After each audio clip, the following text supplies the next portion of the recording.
I left last Friday Antigua, and in the rain I had to put my must have put weather gear on, just a jacket, to go and pull the anchor. And outside it was quite rough, but it was so hot after a while, so I took it off and I got drenched.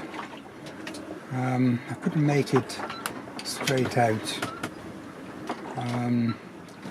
so I put a few tacks. Still couldn't clear the island. The wind, the current, all were against me, like the few nights before. Anyway, so I put the engine on the main, and it slithered off the headsail, and I managed to clear the island. Engine off about a couple of hours after, and from then it was just sailing. I could do anything between 350 and 30, and I went for a few days. Then it went to 40, then it went to 50. Last night, about 11:45, wow, I woke up. The usual late night strong winds. It was whistling. The boat was flying. It felt like flying. And I put my gloves. I thought, well, I'll go and reduce the genoa a bit. And I was contemplating there, waiting for the right moment. And then I thought, I'll put a bit of my harness on. You never know out there, and it's quite rough. And within seconds, sort of went back to normal again. So I took my gloves off, came down there, and that was it. But a few nights back, we had a bronco ride, and it always tends to be in the dark that all these things do happen.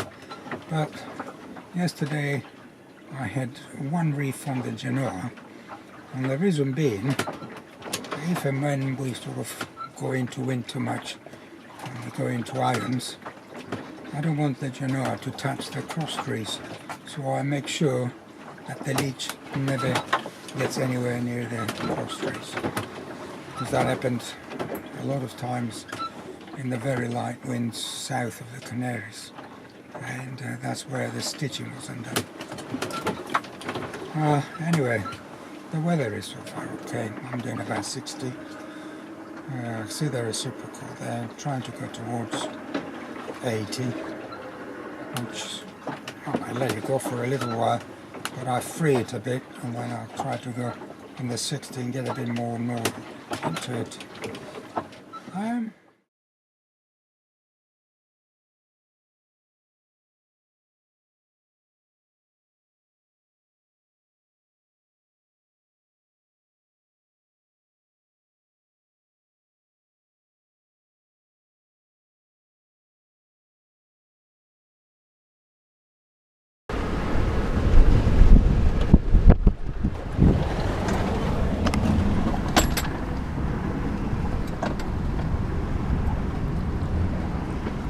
That's calming down a bit, 26 to 28 on the way to the Azores.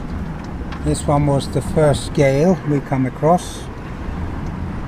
I've probably gone up to 35, though quite a few times the tactic packed up again. I've seen it as high as 29 myself, and that's what I put down in the log. But the waves would have been 3 meters, but I reckon they were more than 3 meters, and they're breaking and jumping of all things. I've never seen it being the wave on the crest there, the back end jump in front of the front part of it.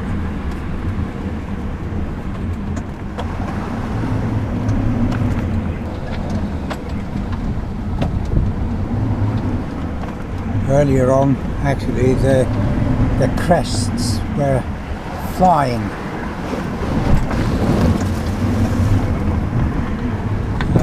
It was a spray, and we had quite a few of these really knocks during the night, and the cooker went upside down. But other than that, my glasses disappeared, the Breton plotter disappeared, but it just moved about a bit, that's all.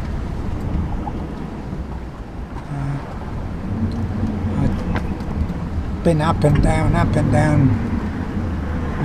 many times trying to adjust the head, so try to adjust this, try to adjust that.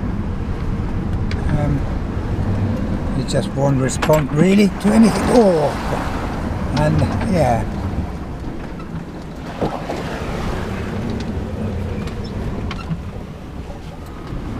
That's the screen at the back. If I move the screen, you can see the wind pilots. That's it. I can hardly move, the poor devil. That's what he can do.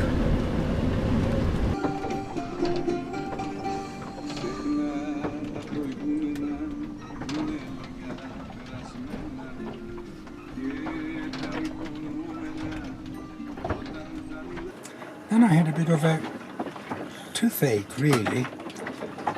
To start with, it was my lower right back, and that was on for you know, constantly sort of a dull pain, but a pain, great. Then you move to the top. I put my head figures in, I shook the tooth, and it was really bad. I thought there must be a crack there, it's really painful. So what I've done is I bathed my teeth in port. So unfortunately, of course, the bathwater had to be swallowed. And of course, after a few days of that, or evenings of that, the pain there cleared. But what happens next? My gout on my right big toe came back. So I'm abstaining from port now. I did mention it to Jackie. I said I burnt my back. Well, I'm ever so careful. I don't really take my top off for more than a quarter of an hour to 20 minutes at a time, because you know I'm going to, you know, get punished for that. So I couldn't figure out. My back was aching for quite a few days. I knew it was itchy, and I knew it must have burnt it. And I couldn't figure out how it could have happened, because I don't normally take my top off. As I said, not for that sort of period. And then it clicked. It clicked. It was at the time that I rowed ashore, and then I rowed from shore back to the boat. It took about a quarter of an hour at the time, because after the first few times I was so soaking wet, I thought, well, I'm not going to get wet my top as well as my pants.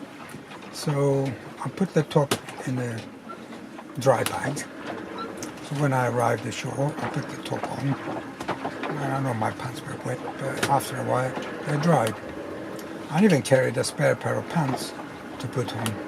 But my underpants would have been wet and made just a, you know, not the right impression. Anyway, so it didn't really matter.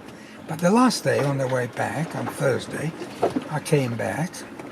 That was a quarter of an hour, okay. And then I unloaded all the shopping, then took the oars off, then lifted the dinghy, put it on its side, on the side deck, deflated it, put it on the forward deck. All this, I was doing it without my top on. And then of course I had to fold it, put it in the bag. I must have taken more than half an hour to 3/4 of an hour. So that's where I've actually done my back. Wow. It's so peaceful. It's Monday morning. I hate to put the engine on and break this beautiful peaceful morning.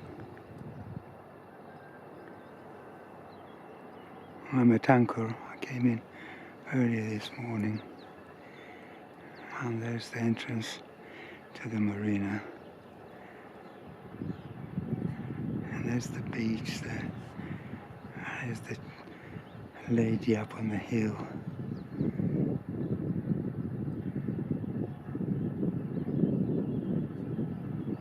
That's the American terminal there.